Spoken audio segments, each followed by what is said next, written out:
Hey everybody, I'm Ben Mankiewicz. Today we're spending 24 hours with Gary Cooper, part of TCM's annual Summer Under the Stars Festival. Cooper excelled at embodying the qualities of a sincere everyman, albeit an incredibly handsome, sincere everyman. They were qualities that made him the ideal actor to star in our next film. From director Frank Capra in 1941, it's Meet John Doe. The film completes Capra's unofficial trilogy about the innate goodness of the common man. First came Mr. Deeds Goes to Town in 1936 with Cooper in the lead as well, followed by Mr. Smith Goes to Washington in 1939 starring Jimmy Stewart.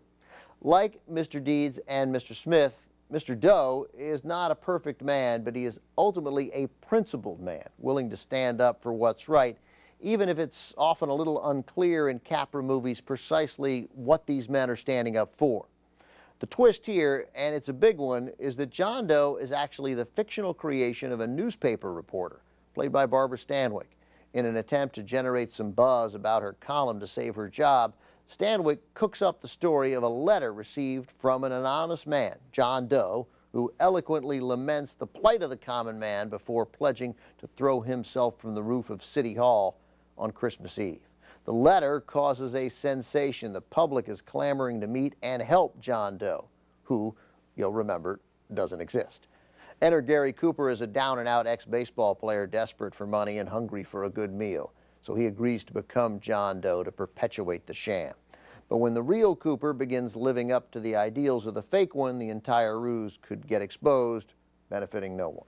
From 1941, also with Edward Arnold, Walter Brennan, Spring Byington, and Gene Lockhart, here's Meet John Doe. As far as director Frank Capra was concerned, Gary Cooper absolutely had to play John Doe, no question. And Cooper held Capra in such high regard that he agreed to take the part before there was even a finished script. In fact, Cooper's co-stars, Barbara Stanwyck, Edward Arnold, Walter Brennan, and Spring Byington, all did the same.